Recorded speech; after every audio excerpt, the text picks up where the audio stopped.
Good morning. Although it's this afternoon, I'm doing this Thursday afternoon. So I have just, by the way, so I'm going to do the video. I'm going to do sort of these three bigger themes that I'm covering in the blog today. But I want to start with this metaverse pop-up that's happening right downstairs. So it's, as I said, Thursday, and it's going to go live tonight, but it's the parasol pop-up that's on Rivington Street right next to me is going to be a Giphy pop-up. And the technology, they gave me a little preview, and oh my God, it is so amazing. And I've got some photos, and I'm hoping today, at the end of the day, I'll go down and see what I can film, and I'll put that on the blog as well. But the amount of equipment they've got in there is amazing. And it's, I mean, what you're going to be able to do is just fantastic. So anyone who's in marketing, in technology, if you're in New York or going to be in New York, you've got to check this out. I think, I mean, I haven't seen it all up. I just gave me a little taste of it, and it looks phenomenal. So that's kind of like I'm writing a lot about sort of the metaverse, meta thing. So that's the Giphy one is really the big one. And then Nike, I saw, just bought this company out of Salt Lake City called Artifact. It's not spelled like that, but that's how you pronounce it. And they did this thing with this young guy that I first discovered when Clubhouse was still a thing, you remember? This was like back in February. His name's Fewocious, Fewocious. He's like 15 or 16 or something. And he sold like $3 million worth of, you know, sort of meta shoes, sneakers and whatever with this Artifact platform. That was back in February, and I wrote about it on March 5th. I've got a link to that in the blog as well. And then, you know, we're also seeing like that toy company, MGA, that did Bratz. And then they've got apparently this gigantic business with, it's called LOL Surprise brand. And they're doing like a whole NFT thing with that. So, you know, I mean, basically all these kids now are just totally growing up. Like when you're, you know, 5 years old, you know what an NFT is, but I don't. Well, I do know, but I don't really know, not like they know.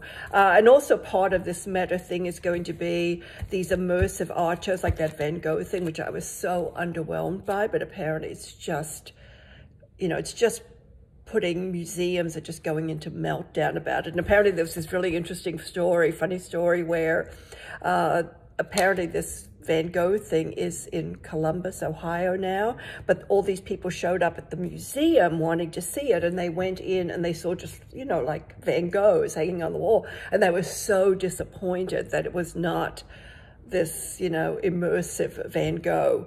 It's been so popular, to my chagrin, that now there's going to be a Frida Kahlo one done and a Monet one done. I mean, eventually this will get boring, just like these other sort of the ice cream museum and all that. But right now, it's not showing any signs of slowing down.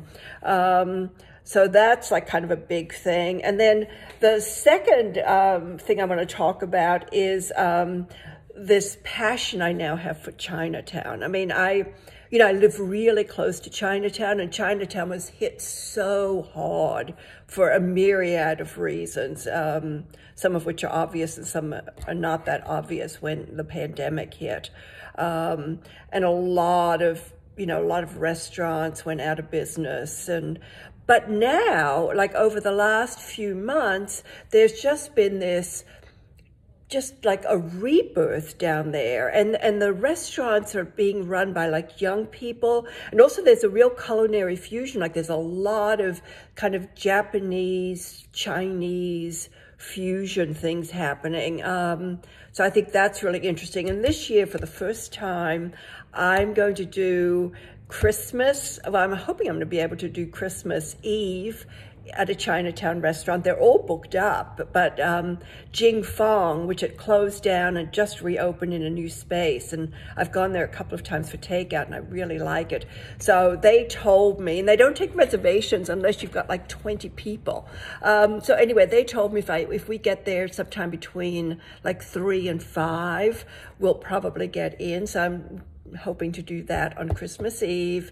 And then on Christmas Day, I was able to get a reservation for friends and me at Chunli, which is up on the west side, like 65th Street. It's really, really good. And they said they were totally booked up for Christmas Eve, but they did have a little space for Christmas Day.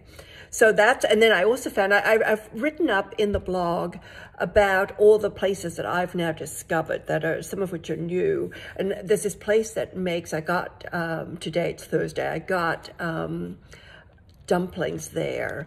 And oh my God, they are the most delicious things ever. And they're, I got the pork and chive, and it's like for 10 of them, and they're so fabulous, and it's like $4 or something. I mean, it's crazy. But anyway, so that, and then the most exciting thing that I discovered in Chinatown was this place called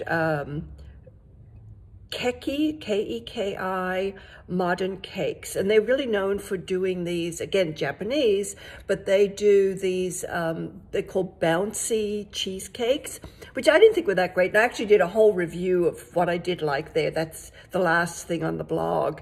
But anyway, they have these ube cream puffs that are just to die for. So anyway, so, and they also deliver by Goldbelly, I think, around the country.